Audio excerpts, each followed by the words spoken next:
이재명 대통령이 조국 전 대표 등이 포함된 광복절 특별사면 명단을 확정했습니다.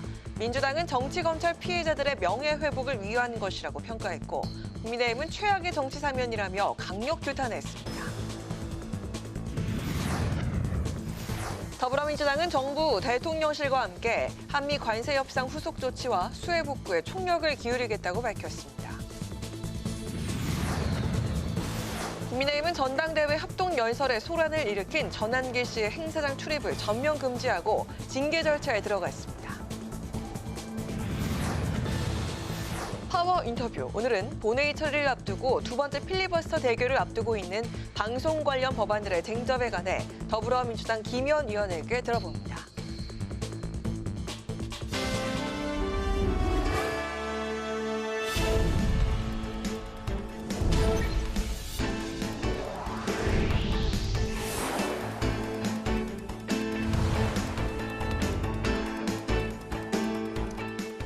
여러분 안녕하십니까? 8월 11일 월요일 국회 라이브 6 시작하겠습니다. 이재명 대통령이 광복절 특별 사면을 단행했습니다. 조국 전 대표 부부 등이 포함됐는데 여야는 엇갈린 반응을 나타냈습니다. 민주당은 정치검찰 피해자들의 명예회복을 위한 결정이었다고 평가한 반면 국민의힘은 최악의 정치사면이라며 강력 규탄했습니다. 이승지 기자입니다. 이재명 대통령이 임시 국무회의를 열고 조국 전 조국혁신당 대표와 윤미향 전 더불어민주당 의원 등을 광복절 특별사면 대상으로 확정했습니다. 국민통합이라는 시대의 요구에 부응하기 위해 국가와 사회를 위해 헌신한 사면이라고 밝혔습니다. 이번 사면에 조국 전 조국혁신당 대표 등이 포함됐는데 여야의 반응은 엇갈렸습니다. 더불어민주당은 이 대통령의 고뇌를 깊이 이해한다고 평가했습니다. 또 검찰 독재의 무도한 탄압 수사로 고통받은 피해자들의 삶과 명예를 되돌려드리고자 한 것으로 보인다고 논평했습니다. 이재명 대통령은 깊은 숙고 속에 국민의 눈높이와 시대적 요구를 함께 살핀 것으로 보입니다. 국민의힘은 광복 80주년 의미를 퇴색시켜버린 최악의 정치사면이라며 규탄했습니다. 송원석 국민의힘 비대위원장 겸 원내대표는 조국 전 대표를 사회의 공정과 정의의 가치를 무너뜨리고 청년들에게 커다란 박탈감을 안겨 분열을 야기시킨 장본인이라고 평가했습니다. 이재명 정권은 내 편 무조건 챙기기, 내 사람 한없이 감싸기식 사면으로 광복절마저 통합이 아니라 분열, 축제가 아니라 치욕의 장으로 만들고 있습니다. 조국혁신당은 국민들과 이 대통령의 고심 어린 결정에 감사를 표했습니다. 또 조국혁신당은 국민 앞에 약속한 검찰, 사법, 감사원, 언론개혁과 반언특위 설치 등 5대 개혁을 완수하기 위한 활동에 집중하겠다고 밝혔습니다. 국회방송 이승지입니다. 더불어민주당은 정부 대통령실과 원팀으로 한미 통상협의 후속 조치와 수해 피해 복구에 만전을 기울이겠다고 강조했습니다. 또 국민의힘을 향해서 내란에 대한 반성과 단죄 등 국민 눈높이에 맞는 정당으로 거듭나길 바란다고 촉구했습니다. 보도에 김희연 기자입니다. 어제 정부 대통령실과 함께 고위당정 협의회를 가진 더불어민주당은 민생 현안 해결을 위한 원팀을 강조했습니다.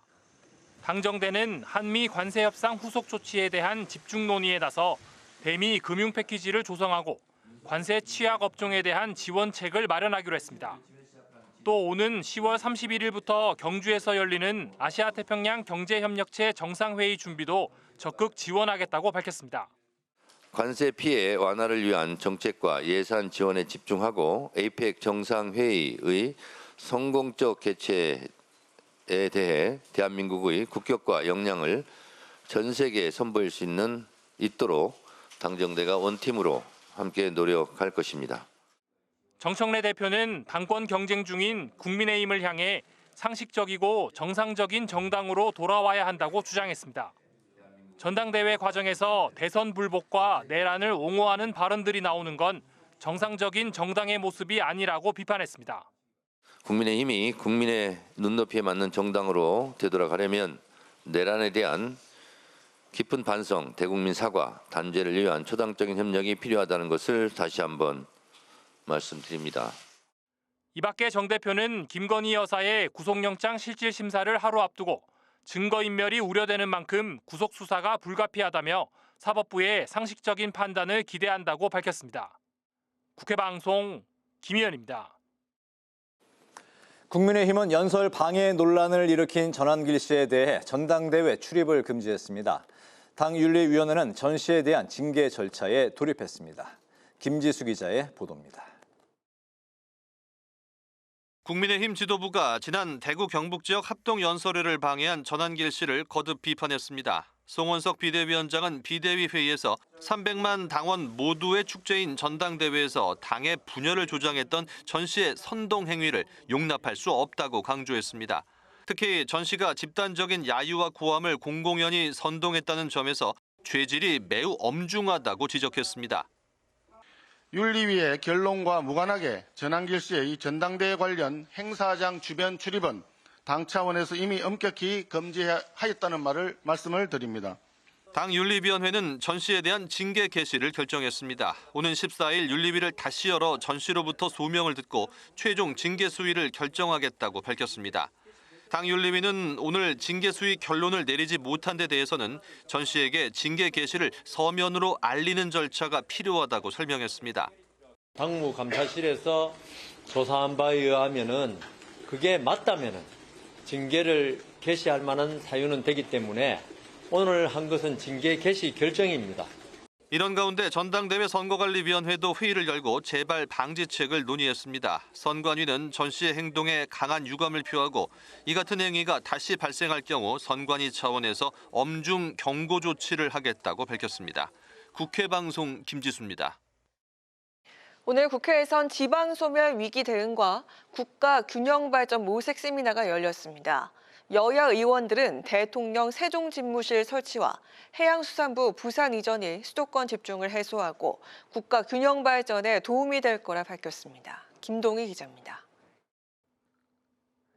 이재명 정부가 추진하고 있는 대통령 세종집무실 설치와 해수부 이전이 국가 균형 발전에 필요하다는 주장에 여야 의원들이 공감했습니다. 관련 세미나를 공동 주최한 민홍철 더불어민주당 의원은 세종 집무실 설치로 부처 간 협업이 개선되고 행정 비효율도 줄어들 거라고 밝혔습니다. 김대식 국민의힘 의원도 행정기능 분산이 지역 자립성을 키우고 진정한 지방시대를 열 전환점이 될 거라고 내다봤습니다. 김순은 서울대 행정대학원 특임교수는 수도권과 비수도권의 격차 해소를 위해 세종특별시가 자치분권의 선도 모델이 돼야 한다고 강조했습니다. 특별자치시라고 하는 자치 강화형 지방자치단체를 그 권한을 준 것도 지역이 지역 발전을 위해서 혁신하라 하는 그런 기회를 준 거다 하는 차원에서 앞으로는 뭐 행정체제 개편에 관련 문제라든지 기능에 관한 문제라든지 또는 일반자치와 또는 교육자치에 관련된 문제라든지 이런 다양한 분야에서 지역의 혁신을 기대해 볼 수 있다 이렇게. 장하용 부산연구원 미래전략기획실장은 해수부 부산 이전이 북극 항로 개척과 지역 경제 발전을 동시에 가져다 줄 거라고 주장했습니다. 각 지역에 들어온 화물들이 이 북극 항로 물류 해랑을 통해서 대구와 또 인천까지 우리 또 인천에 있는 주요 거점 물류 인프라들을 사용을 해서 우리 대한민국의 어떤 균형 발전을 이루는 핵심 거점 역할들을 할 수 있을 것이라고. 토론에선 공공기관 이전 시 직원과 가족들이 주거와 교육, 교통 문제로 어려움을 겪는 만큼 정착 지원이 필요하다는 의견이 나왔습니다. 또 기관 이전 후 지자체 역할이 뚜렷하게 없어 중장기 프로젝트 발굴이 필요하다는 주장도 제기됐습니다. 국회 방송 김동희입니다.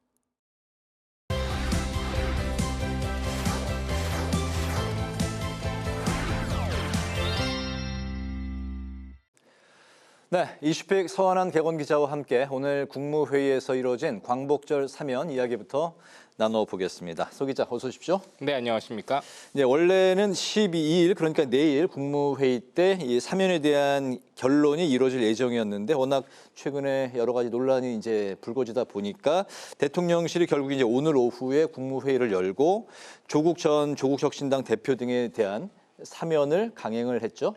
네, 그렇습니다. 이재명 대통령이 오늘 오후 2시 30분에 이 임시 국무회의를 열고 주재를 했습니다. 그리고 1시간여의 회의 끝에 이 조국 전 대표와 최강욱 전 의원 또 윤미향 전 민주당 의원 등에 대한 사면을 결정을 했습니다. 이 지난 7일이죠. 법무부 사면심사위원회 심사를 통과했던 이 올해 광복절 특별사면 대상자 명단을 그대로 확정을 한 셈인데요. 이 대통령실 측은 이 정례 국무회의 안건이 많다는 점을 강조하면서 실무적인 이유로 오늘 임시 국무회의를 열었다라고 설명을 했지만요. 최근에 이 사면 범위를 놓고 논란이 잇따르면서 조기의 사면 국면을 매듭짓기 위함이다라는 평이 지배적이었습니다. 이번 특별사면 대상자 명단에서는 여권에서는 이 조국 전 대표 부부 외에도 조희연 전 서울시 교육감이나 이용구 전 법무부 차관 등이 포함이 됐고 야권에서도 홍문종 또 정찬민 전 의원 등이 이름을 올렸습니다. 당초 이 정치권에서는 사실 사면심사위에서 결정된 명단이 국무회에서 바뀔 가능성은 크지 않다라는 게 전망이 지배적이기도 했습니다. 애초 법무부에서 이 사면 명단을 이 심사위에 내려보내는 과정에서부터 대통령실과의 조율이 이뤄지는 게 일반적이기 때문에 나온 이 전망이기도 했습니다. 네, 결국 이제 조국 전 대표 사면에 대한 이야기가 이제 가장 많이 나오고 있는데 민주당 내부에서도 이제 우려의 목소리가 나오고 있지 않습니까? 그 이유가 이제 계파 갈등에 대한 우려 때문이겠죠?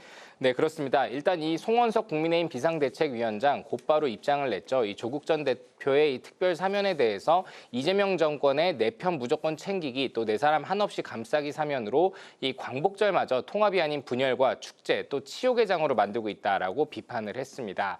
그리고 이 정인당의 권영국 대표 역시 이 발표 전에 이 사과나 인정이 없는 상황이라는 점을 고려할 때 국민적 공감대가 낮다라면서 이 사면에 대해서 반대 입장을 내비치기도 했습니다. 그리고 민주당 내에서는 이 친명계를 필두로 해서 이 조국 전 장관을 필두로 이 백권우 전 청와대 민정비서관이나 윤건영 전 의원이나 또 김은경 전 환경부 장관 또 신민숙 전 청와대 균형인사비서관 등 이 친문계 인사들이 대거 사면 명단에 포함된 것에 대해서 우려를 표하는 목소리가 조금 나오고 있습니다.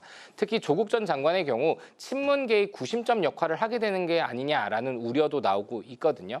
특히 내년 지방선거 및 정치 지형의 변화를 우려하는 목소리도 벌써부터 나오고 있습니다.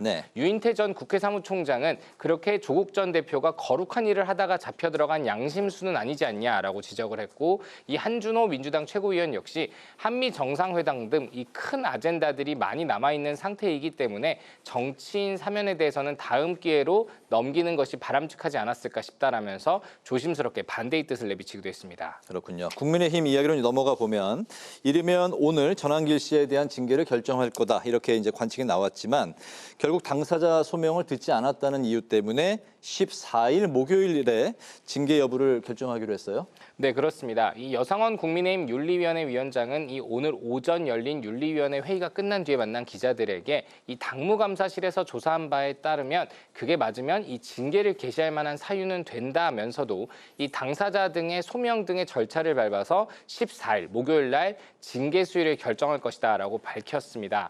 당사자에게 이 소명 자료 제출과 필요하다면 본인이 윤리위에 직접 출석해서 자신의 입장을 밝힐 수 있는 기회를 주겠다는 이 취지의 공문을 보내고 이 윤리위를 개최해서 전 씨가 출석하면 소명을 듣고 또 출석하지 않으면 기존 자료를 토대로 이 징계 여부나 이 수위를 결정하겠다라고 밝힌 건데요.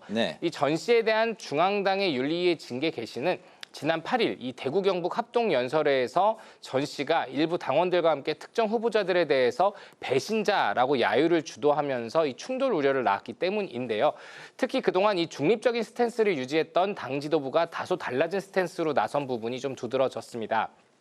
송원석 국민의힘 비상대책위원장 겸 원내대표는 이 연설회가 종료된 직후 곧바로 이 축제의 장이 되어야 할 전당대회를 분열과 갈등의 장으로 만든 데에 대해서 엄중 경고한다라고 비판을 했고요. 이어서 전 씨에 대해서 전당대회 일정 기간 동안 출입 금지를 긴급 지시했습니다. 또 다음 날에는 긴급 비대위 회의를 열고 전 씨에 대해서 중앙당 차원의 윤리 징계 절차 개시도 결정했었습니다. 네, 이렇게 이제 여러 가지 비판의 목소리가 나오고 있는 상황에서도 전 씨는 내일 부산에서 열리는 합동연설회에도 참석하겠다 이런 입장인데 국민의힘에서는 불허하겠다는 이제 계획을 세워놨습니다. 단지 전 씨의 연설의 불참만으로 극우 유튜버들의 영향력을 제한하기는 좀 어려운 게 아니냐 이런 얘기들이 나온다고요. 네, 그렇습니다. 전 씨는 이 내일 합동 연설에 언론인 자격으로 참석을 하겠다 이렇게 거듭 밝히고 있는 상황이거든요. 네. 이에 대해서 이 박성훈 수석 대변인은 오늘 오전 이 비상대책위원회 직후 기자들과 만난 자리 때 당 내규에 따라서 이 공보국에 이 출입 등록을 마친 언론사와 기자만 출입이 가능하다라면서 내일 진행될 이 부산과 울산, 경남의 합동 연설에 전한길 씨가 언론인 자격으로 참여하지 못하도록 할 것임을 분명하게 밝혔습니다. 네. 이를 위해서 언론인 비표도 사전에 넘버링을 해서 통제를 하겠다라는 그런 계획인데요. 그리고 동시에 지난 전당대회 때 언론인 자격으로 전한길 씨가 전당대회에 출입했던 경위에 대해서도 확인하겠다라는 그런 계획입니다. 하지만 적어도 50만 명 이상 또 많으면 100만 명이 훌쩍 넘는 이 강성 극우 유튜버들이 당원들의 표심에 끼치는 영향이 많다 보니까 이 연설회를 허가하지 않는 것만으로는 전 씨 등 이 강성 극우 유튜버들을 통제하기는 어려울 것이다라는 우려가 나오고 있습니다. 네. 벌써 이 예비 경선을 통과한 최고위원 후보 8명 중에 김민수, 김재원, 김태우, 손범규 등 4명의 후보는요. 이 보수 유튜버들이 개최한 합동 토론회에 출연한다는 계획을 이미 밝힌 상황인데요. 특히 반탄파로 분류되는 김문수나 또 장동혁 후보 같은 경우는 같은 토론회에 이미 출연을 했고 김문수 후보는 이 자리에서 윤 전 대통령의 입당을 다시 받아주겠다. 비상계엄으로 누가 죽거나 다친 것은 없지 않냐라고 발언해서 논란이 되기도 했었죠. 또 장 후보도 이 당대표가 되면 적절한 시점에 윤 전 대통령의 면회를 가겠다고 해서 이 윤어게인 우려가 커진 부분도 맞습니다. 이 극우 유튜버 전한길 씨 징계를 두고 국민의힘 전당대회를 앞둔 탓에 내부 갈등 속에서 허우적거리는 모습이다라는 우려의 평가가 언론에서 많이 나오고 있거든요. 국민의힘에서는 현재의 내용이 내년 6월 지방선거에 부정적인 결과를 가져올 수 있다는 우려도 적지 않은 상황입니다. 네, 합동연설회에서 미래 비전에 대한 이야기들이 언론에 이제 거의 등장하지 않는 게 상당히 좀 안타까운 상황이네요. 오늘 이슈픽 서한한 객원 기자와 함께했습니다. 말씀 잘 들었습니다.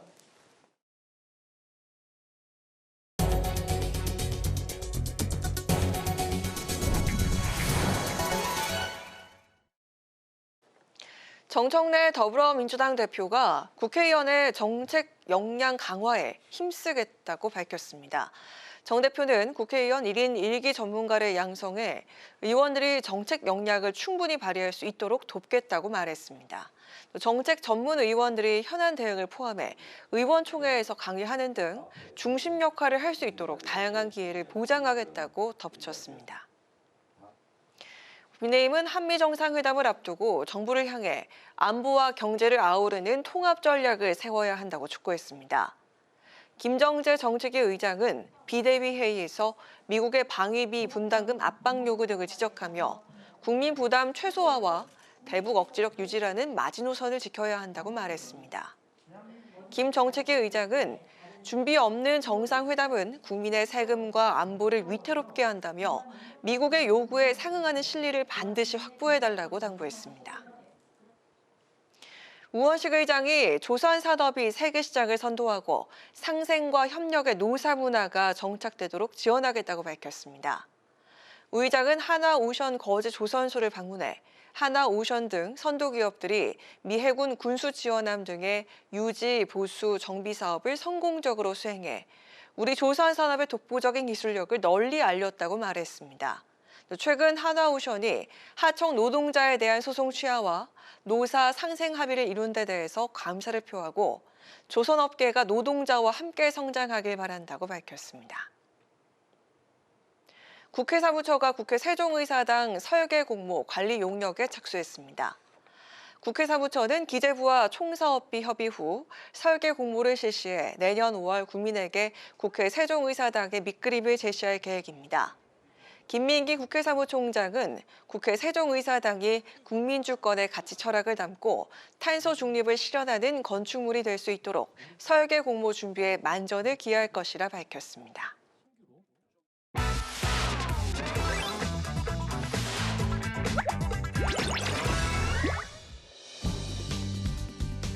8월 11일 강아랑이 전해주는 정치권의 뜨거운 말말말, 강아랑의 정치랑입니다. 오늘 첫 번째 주제는 4인 첫 TV 토론입니다. 국민의힘 전당대회가 오는 22일 열리는 가운데 어제 당대표 후보자들이 첫 TV 토론을 가졌습니다. 약 2시간 동안 진행된 토론회에서 후보자들은 2대2 구도로 건건히 충돌했습니다. 윤석열 전 대통령은 망고의 역적이지 않습니까? 국민들한테 총뿌리를 겨누는 사람. 그래서 누가 다치거나 어떻게 된 사람이 있습니까? 그래서 그냥 계엄이라는 거는 헌법에 보면은 대통령의 비상대권 중에 하나죠. 비상계엄의 정당성을 둘러싸고 후보들은 극명한 노선 차이를 보였죠. 이른바 찬탄파 후보들은 비상계엄을 용납할 수 없다며 지적하는 한편 반탄파 후보들은 비상계엄의 이유부터 따져봐야 한다고 맞섰습니다. 윤 전 대통령의 체포 불응에 대해서도 공박을 벌였습니다. 전직 대통령으로서 품위를 지키고 거기에 협조하는 것이 오히려 더 적합하다. 그것이 보수의 핵심 가치인 이런 법치주의를 지키는 길이다. 저는 그렇게 생각합니다. 방이 덥도 안 하고 에어컨 달아달라고 했던 분 아닙니까? 조사실 가면 시원하게 에어컨 바람 쐬가면서 조사받으면 되지요. 저도 교도소에 있었지만은 바깥에서 검사가 와서 조사를 했습니다. 왜 검사가 와서 하면 되지? 꼭 대통령이 이렇게 해야 됩니까? 법에서 발부받은 체포 구인영장이라고 하더라도 그 집행에 있어서는 인권은 반드시 보장돼야 된다고 생각합니다. 당대표가 된다면 당대표의 자격으로 면회를 한다는 말씀을 드렸고, 또 후보들은 정청래 더불어민주당 대표를 대화 상대로 인정하겠느냐는 질문에도 찬탄파 그리고 반탄파로 나뉘어서 평행선을 달렸습니다. 극자 테러리스트한테는 이거는 대화가 잘 안 됩니다. 반미 운동을 왜 하고 아직도 반민지 이런 걸 밝혀야 됩니다. 이게 어떻게 이런 사람이 더불어민주당 제1여당의 대표가 됐다. 정청래 대표가 저희를 대화 상대로 인정하지 않는다고 하는데 원칙론적으로 우리는 대화 상대로 인정하겠다고 하는 것은 매우 허상에 불과하다고 생각합니다. 여당과 야당이 서로 대화를 하고 합의를 하고 그리고 어느 정도 거기에 대해서 통일된 안을 만드는 것이 국회의 전통입니다. 정치가 양쪽이 서로 인정하지 못하는 그런 모습이 바로 지금 국민을 매우 힘들게 하고 불안하게 생각을 합니다. 민생이 더욱 안정될 수 있도록 저는 품격 있는 보수가 되도록 하겠습니다. 혁신 1호 방안으로 꼽혔던 인적 청산을 두고도 논쟁이 붙는가 하면 후보 단일화와 쇄신 방안에 대해서는 내 후보들끼리도 엇갈린 의견을 내놨습니다. 전당대회에도 갈등 상황을 수습하지 못하는 국민의힘을 향해서 민주당은 정당 해산감이라면서 압박을 이어갔습니다. 국민의힘 전당대회가 이제 약 열흘 정도 남은 상황이죠. 대선 패배 후유증을 수습하기 위해 치러지는 전당대회인 만큼 당을 위한 비전 경쟁과 혁신 경쟁으로 치열한 공방을 벌이는 후보들의 모습을 기대해 보겠습니다. 자, 이어서 두 번째 주제는 기후에너지부 가시화입니다. 국정기획위원회가 이재명 정부의 국정운영 청사진을 오는 13일 발표할 것으로 알려졌죠. 이재명 대통령의 대선 공약 중 하나였던 기후에너지부 조직 개편안도 포함될 것으로 보입니다. 이 대통령은 후보 시절 기후위기 대응과 에너지 정책을 총괄하는 기후에너지부를 새로 구성하겠다고 공약한 바 있었는데요. 이에 따라 국정위는 두 가지 방안을 놓고 막바지 논의에 나선 상황입니다. 산업통상자원부의 에너지실과 환경부의 기후탄소실을 분리해 새로운 부처를 하나 더 만드는 방안과 환경부가 산업부의 에너지 기능을 이관받아 규모를 확대하는 기후에너지 환경부 개편 방안을 두고 고심 중인 것으로 알려지고 있습니다. 우리나라는 그간 원유와 가스, 석탄 등 에너지를 수입에 의존해왔던 만큼 에너지 수급 문제를 경제 안보 관점에서 다뤄왔었는데요. 때문에 에너지 기능을 산업부와 분리시키는 것을 두고 여권에선 신중론도 나왔습니다. 그간 에너지 기능이 산업, 통상과 오랜 기간 함께 해왔던 것은 우리나라가 에너지 수급을 전적으로 수입에 의존한다는 그런 사정을 포함해서 에너지 수급이 경제 안보라는 것을 경험으로 체득했기 때문입니다. 산업과 에너지는 그 나라의 국가 경쟁력을 결정하는 것이고 좌우하는 것이고 결국은 어떻게 보면 생존의 문제다라는 것을 무시할 수 없다 이렇게 생각하고요. 환경과 에너지 기능을 통합하면 기후 에너지 정책이 보다 집중적으로 마련되는 등 긍정적인 효과를 기대할 수 있다는 의견이 있지만 미국발 통상 위기가 계속되는 상황에서 에너지 정책을 분리하는 것은 경제적인 측면에서 우려된다는 지적도 이어지고 있는데요. 오늘 13일 국정위가 내놓을 기후에너지 부처 개편안 내용은 어떤 방안이 담길지 주목되고 있습니다. 지금까지 강아랑의 정치랑이었습니다.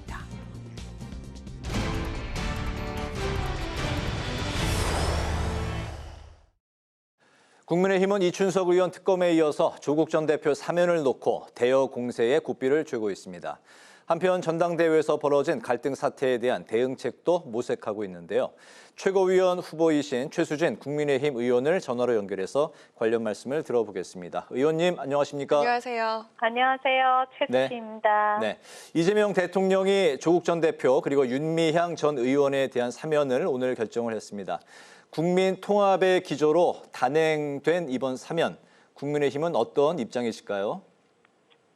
저는 실제로 이번에 특히 8.15 사면이라는 것은 민생을 해결하기 위해서 하는 사면 아닙니까? 더군다나 대통령이 처음 하는 사면이고 80주년 광복절에 대한 사면입니다. 그런데 굳이 국민들이 반대하고 국민들한테 정말 여러 가지 상실감을 줬던 조국 전 대표, 그다음에 그 윤미향 같은 사람을 어떻게 사면을 시킬 수 있나, 이거를 어느 국민이 대통합이라고 생각을 하겠습니까? 이거는 정말 무리한 오만이라고 생각을 합니다. 이거에 대해서 국민들은 절대로 이해가 안 갈 거고 최소한 기존의 관례라는 게 있습니다. 근데 그 관례까지 무시하면서 얼마 들어가 있지 않은 사람을 이렇게 사면을 한다? 저는 이거에 대해서는 국민들 또한 동의할 수 없을 거라고 생각합니다. 네. 네, 여야 대치가 더욱 격화하는 가운데 21일에 본회의가 또 예정이 되어 있습니다. 지난 4일에 이어서 방송 3법 중 남은 법안 2개가 차례로 상정이 될 텐데요. 국민의힘은 필리버스터와 법적 대응을 포함해서 어떤 방안을 지금 논의 중인 상황일까요? 저희는 2가지 다 지금 하고 있고요. 방송 3법, 제가 특히 또 과방위에 있어서 잘 아는데 방송 3법이 마치 국민들에게 방송을 돌려준다 이렇게 포장돼서 자꾸 얘기를 하는데 실제 그렇지 않습니다. 민노총 방송으로 만드는 것이 바로 방송 3법입니다. 공영방송, 심지어는 보도 채널까지 그런 식으로 국민들의 의견을 무시한 채 국민들한테 눈과 귀를 가리면서 민노총의 방송으로 만들고, 심지어는 정말 지금 현재 더불어민주당 정부의 하수인으로 만드는 것에 불과합니다. 그래서 이 법에 대해서는 절대 찬성할 수 없고요. 저희가 필리버스터뿐만 아니라 헌법에서 위배되는 사항들에 대해 할 예정입니다. 네. 대구에서 열린 첫 합동 연설회 최고위원 후보 연설에서 제약 바이오업계 출신답게 의원님께서 이제는 국민의힘을 위한 약을 만들어 보겠다 이렇게 이제 말씀하셨는데요. 어려운 상황에 처한 국민의힘에 현재 어떤 처방이 필요할까요? 제가 우르사 원료를 개발한 장본인입니다. 제가 그 얘기를 빗대서 웃으면서 얘기를 했는데 우르사는 정말 필요하고 지친 사람들한테 새로운 활력을 넣고 뿐만 아니라 몸의 전체적인 밸런스를 맞춰가는 그런 약이었습니다. 그래서 제가 하는 얘기는 지금 우리 국민의힘이 많은 패배의식과 또 지금까지 투쟁 이런 것들을 통해서 많이 지쳐 있습니다. 우리 국민의힘이 앞으로 좀 더 강한 그런 정당으로 저는 태어나야 된다고 생각을 합니다. 그러기 위해서는 이번에 전당대회를 통해서 모두가 좀 한마음이 되고 뭉치고 더 나아가서 새로운 혁신과 변화를 일으킬 수 있는 그런 당을 만들고 싶습니다. 그래서 제가 이번에 출마를 하게 됐고, 이런 일들이 하지 않으면 더 이상 우리 당이 국민들로부터 사랑받을 수 없다고 생각을 했습니다. 그래서 긴급하게 처방하고 앞으로 우리 당이 나아갈 바를 하면서 내부 분열 이런 것들을 좀 없애면서 같이 협력하고 통합하고 개혁하는 당을 좀 만들고자 그런 얘기를 했습니다. 네. 네. 이제 다음 주에 국민의힘 전당대회가 열릴 텐데요. 합동연설회에서 갈등 사태를 일으켰던 전한길 씨가 전대 출입 금지 조치가 내려졌습니다. 남은 10여일 동안 전대 레이스 어떤 분위기에서 치러져야 될까요? 전대라는 거는 정말 당원들이 모이는 축제장입니다. 그러니까 서로가 지금 뭐 당대표나 최고위원들이 서로를 경쟁하고 물론 그런 것들에 대해서 하다 보면 비방도 나올 수 있죠. 근데 앞으로 좀 더 저희가 건전한 그런 토론회장이 저는 되어야 될 거라고 생각을 하고요. 그러니까 좀 뭐 예를 들어 친윤, 반윤, 친탄, 반탄 이런 프레임보다는 저희가 앞으로 미래에 대해서 어떻게 우리 당의 비전을 만들 것인가. 그래서 그런 정책이나 비전을 토론하는 자리가 되기를 진심으로 좀 바라는 바입니다. 네, 알겠습니다. 오늘 말씀 여기까지 듣겠습니다. 고맙습니다. 감사합니다. 지금까지 국민의힘 최수진 의원과 함께했습니다.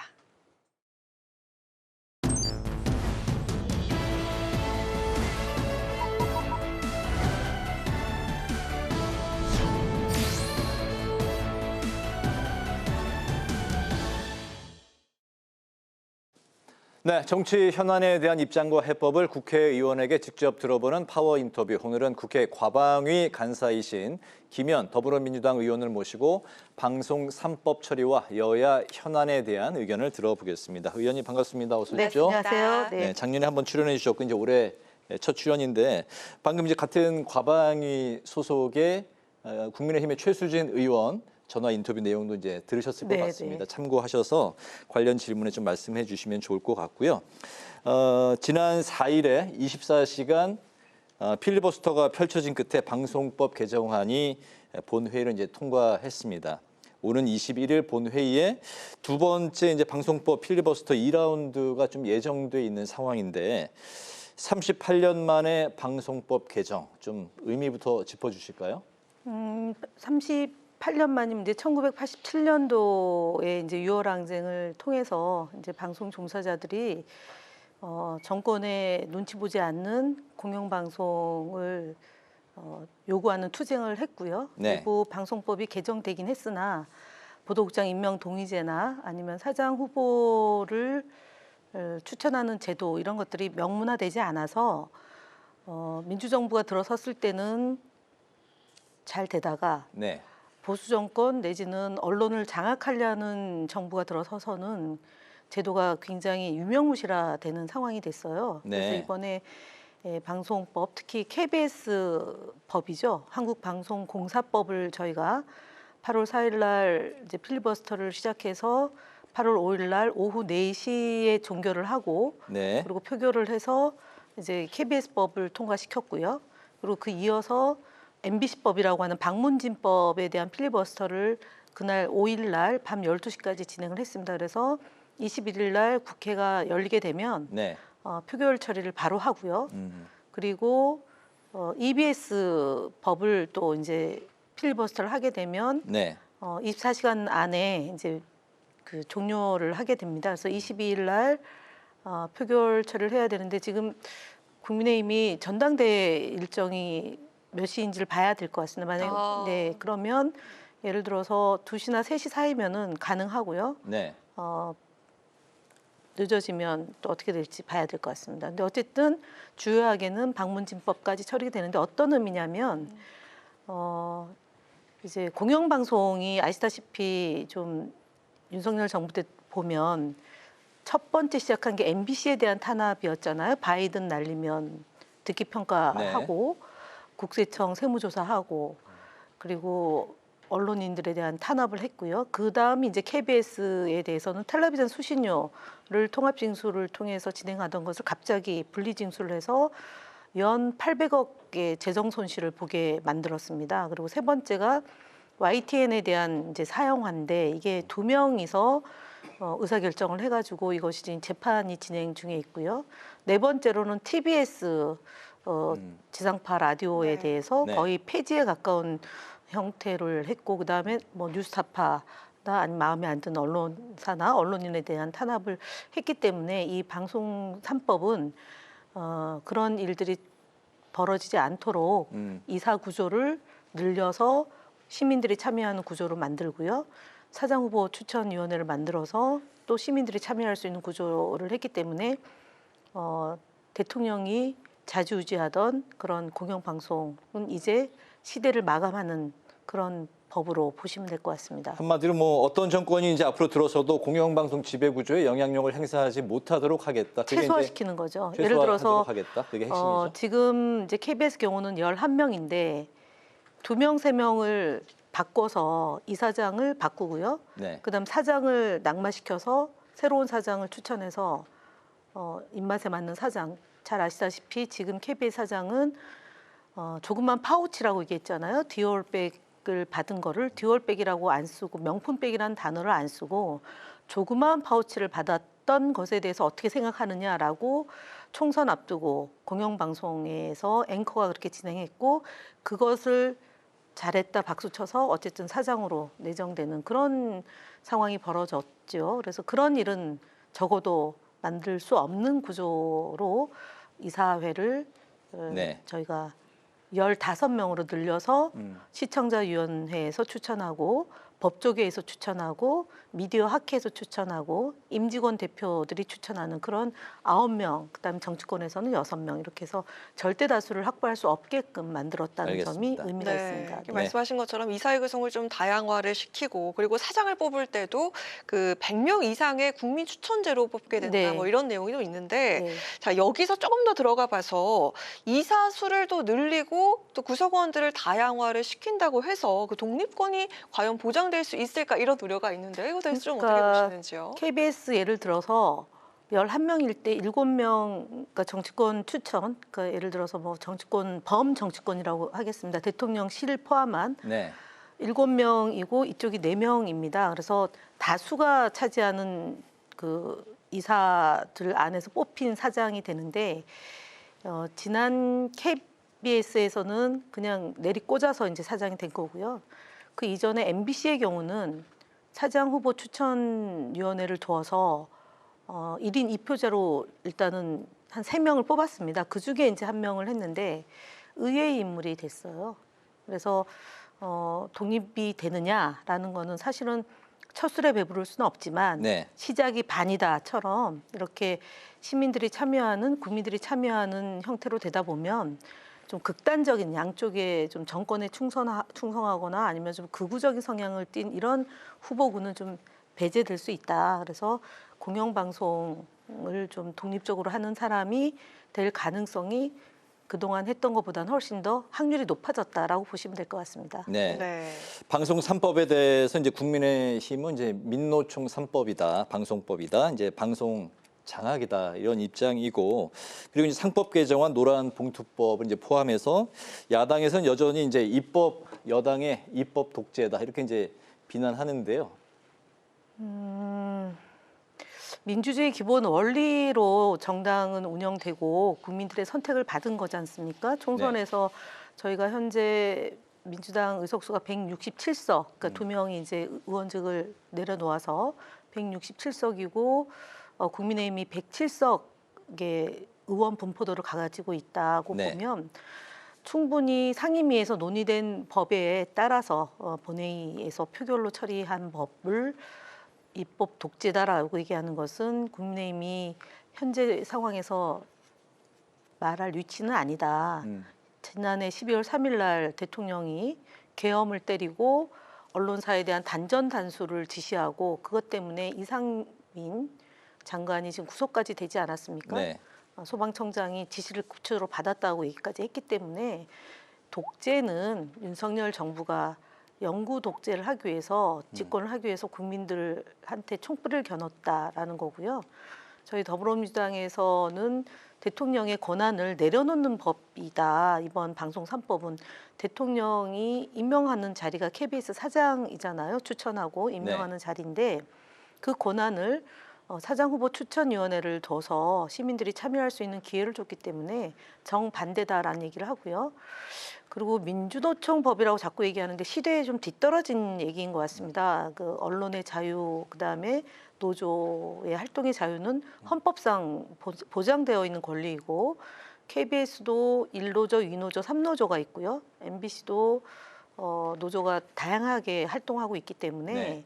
그걸 가지고 그 종사자들의 대표성을 인정받는 사람이 이사를 추천하거나 사장 후보를 추천하거나 편성위원회를 구성하게 돼 있는 거기 때문에 자신이 좀 없는 것 같습니다. 지지를 받지 못하기 때문에 국민들로부터 받지 못하기 때문에 국민의힘이 소수당으로 전락하고 있는 거고 지금처럼 노조 활동에 대해서 계속적으로 폄훼하는 발언을 해본들 국민들이 납득하지 않을 거라고 생각을 합니다. 알겠습니다. 네, 국민의힘은 그리고 만약에 필리버스터가 끝나게 되면은 방송 3법에 대해서 위헌 법률 심판을 청구하나 이런 방침인데 이제 그 지배 구조가 바뀌면서 민영 방송이 된 YTN과 연합뉴스 TV의 대표와 또 보도 책임자도 3개월 이내에 물러나야 한다. 이 조항이 명백한 위헌이다. 자, 이런 주장을 펼치고 있는데요. 이 법적 다툼이 예상되는데 이에 대한 대응책이 좀 있습니까? 헌법재판소의 그 재판관 출신인 문형배 재판관이 사석에서 하신 말씀이 지난 방송 3법에 대해서 헌법재판소 입장에서 놓고 보면은 네. 처리했어야 될 법이다라고 얘기한 바 있어요. 헌법재판소는 정책의 결정 단위가 국회에서 법률로 정하는 것에 대해서 그거를 위법하다, 절차에 문제가 있다라고 할 것 같지는 않습니다. 다만 당사자 적격에 문제가 있겠죠. 예를 들어 정당에서 그거는 제가 볼 때는 제기할 문제는 아니고 YTN이나 아니면 연합뉴스 TV 이 측에서 헌법재판소에 제기할 수 있다고 보는데 좀 봐야 될 것 같습니다. 지켜봐야 되는데 YTN의 경우는 이미 김백 사장이 물러났죠? 그만두고 예. 물러났고요. 그다음에 YTN은 사실은 지금 2인 구조에서 그 사형화를 했고 지금 본안 소송이 진행되고 있어요. 네. 그래서 법원에서는 2인이 결정한 것은 불법하다라는 얘기가 있기 때문에 그 부분은 좀 다툼의 소지가 있다고 보고 연합뉴스 TV는 연합뉴스와 연합뉴스 TV가 사장이 분리가 됐다 하더라도 연합뉴스가 출자자로 되어 있기 때문에 완전 민영화되어 있다라고 보기는 어렵습니다. 그리고 방송법에 방통위가 승인 주무부처 행정청으로 돼 있기 때문에 그 부분에 대해서도 존중할 수 있다라고 보여져요. 그래서 헌법재판소에 가서 이것이 논란이 될 수는 있을지 모르겠지만 위헌의 소지는 없다라고 저희는 보고 진행하고 있다는 말씀드리겠습니다. 그렇군요. 네. 바로 그 방통위 이야기로 이제 이어서 이야기를 해볼까 하는데 그 이진숙 위원장이 현재 이제 1인 체제인데 네. 방통위 해법 좀 어디서 어떻게 좀 찾아야 될지 많은 분들이 걱정을 좀 많이 하고 있습니다. 근데 의원님께서 방통위를 아예 폐지를 하고 대안으로 대통령 소속의 시청각 미디어통신위원회를 설치하자 이런 법안을 이제 발의하셨습니다. 재정법으로 발의했습니다. 네? 재정법입니다. 재정법으로. 예. 그러니까 최민희 위원장의 경우는 방송통신위원회 개정안을 제출했고요. 아, 개정안이고 이번엔 재정법이고요. 그 개정안에는 상임위원 숫자를 지금 5명인데 네. 3명 그다음 비상임 이사를 상임위원을 6명으로 해서 구조를 좀 개편하는 법안을 개정안을 냈고 저는 2006년도부터 7년도에 방송통신위원회를 설치하는 법을 만들 때 방송통신 융합 추진을 하는 시대에 걸맞는 법으로 만들었습니다. 네. 근데 그때 당시에 유료 방송 사업자를 원래 방통위가 소관 업무를 하다가 박근혜 정부 들어서서 미래창조과학부를 만들면서 방송 업무를 일부를 띄어서 다시 그 독임제 기구에다 갖다 놨어요. 그래서 네. 좀 이게 균형이 안 맞고 있어서 저희가 이번에 시청각 미디어 통신위원회를 한 것의 첫 번째는 유료 방송 사업자를 다시 방송통신위원회로 가져오는 게 있고요. 두 번째는 온라인 동영상 서비스 OTT를 네. 지금 규율안에 넣고 있지 않아가지고 그걸 다시 이제 저희가 정책으로 확실히 이제 방송통신위원회에서 역할을 하자라는 네. 게 있고요. 세 번째로는 방송통신심의위원회 위원장의 권한이 독립기구인데 이게 방송통신 전 분야에 대한 심의를 하고 있습니다. 근데 통제를 받지 않아요. 국회로부터 통제도 안 받고 방송통신위원회에서도 사실은 독립기구로 존중받고 있어서 통제 기능이 좀 필요하다. 왜냐, 유일인 방송통신심의위원장이 2023년 9월 달에 들어가서 방송사에 대한 탄압을 어마어마하게 했는데 지금 무죄를 받고 있거든요. 그래서 탄핵의 대상이 될 수 있는 것하고 인사청문회 대상을 좀 넣어서 법 개정을 제정을 하고 그래서 지금 발의를 해놨고요. 곧 조만간 이제 논의를 하게 되면 야당이 이 문제에 대해서 반대하지는 않을 거라고 생각합니다. 논의 테이블에 같이 해서 합의를 이끌어낼 생각입니다. 알겠습니다. 네. 네. 김현 의원께서 직접 또 대표 발의하신 단독법 폐지가 전격 시행이 된 지 한 20여일 정도 됐나요? 7월 22일부터 시행이 됐으니까요. 한 열흘 좀 넘었어요. 한 20일 된 것 같습니다. 20일 됐죠? 네.